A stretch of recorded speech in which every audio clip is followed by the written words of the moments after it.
Johnny Manziel signed with the Hamilton Tiger Cats in May. Mark Blinch, the Canadian press via AP, "It's tough to be nicknamed Johnny Football when you're relegated to backup duties and never see the field. Then again, Johnny bench is pretty much already taken, so Sunday's trade to the Montreal Alouettes could be just what the doctor ordered for Johnny Manziel." On a cellar-dwelling Canadian Football League team with an unsettled quarterback situation, Manziel is now in good position to play in a meaningful football game for the first time since December 2015. That was with the Cleveland Browns, who drafted Manziel with a first-round pick in 2014, but who cut him in March 2016, after which the former Heisman Trophy winner drifted away from the sport while partying and making headlines for allegations of domestic abuse and property damage. Manziel eventually began training for a return to football, and after generating little interest from the NFL, he signed in May with the CFL's Hamilton Tiger Cats, who traded him to Montreal. In Ontario, Manziel never saw the field in any of the team's 5 regular season games, as starter Jeremiah Masoli has not only played well, he tied a CFL record earlier this year with his 9th straight 300-yard passing performance. The Alouettes, meanwhile, have been giving playing time to Drew Willy, Mathews and Matt Shiltz, while getting off to a 1-4 start. Going back to last season, Montreal has lost 15 of its past 16 games, so it could use any kind of jolt, let alone the star power Manziel still commands. He also could have an ally in Alouettes coach Mike Sherman, who is running Texas A&M's program during Manziel's redshirt freshman year at the school.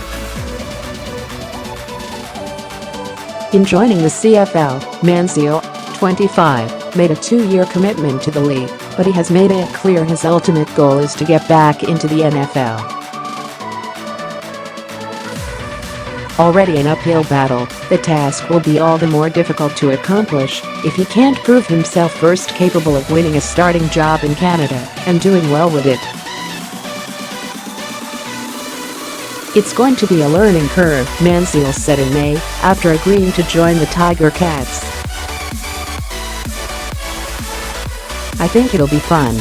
It's definitely not the NFL, but there have been guys who have gone out there and have come back. A lot more at the quarterback position that have done it back in the day than they have done it more recently, but still there's been guys who have recently come back and forth all the time." In 2 preseason games with Hamilton, Manziel completed 21 of 31 passes for 203 yards, 2 touchdowns and 2 interceptions. He ran the ball 6 times for 29 yards and no scores. "He's still a little bit rusty, but he's a competitor," Hamilton coach June Jones said of Manziel after the second preseason game. "He knows what's going on. He's seeing what's going on." Sunday's trade also saw the Alouettes acquire a pair of offensive linemen, Tony Washington and Landon in exchange for defensive end Jamaal Westerman, wide receiver Chris Williams and first-round draft selections in 2020 and 2021. Montreal added another quarterback last month, former Oregon star Vernon Adams Jr., who is in his second go-round with the team. Analyst David William Naylor, who covers the CFL for TSN, said on Twitter that he was led to believe that neither Manziel nor his agent, Eric Burkhart, forced this trade. Burkhart tweeted his appreciation to the Tiger Cats for doing the right thing and thanked them for giving his client an opportunity. Read more from the Post. Vikings assistant Tony Sperano, former NFL head coach, dies at 56, no longer burdened by self-doubt. Alex Smith has found a sense of inner peace in Washington Jenkins. NFL's anthem debate is a case of misplaced emphasis.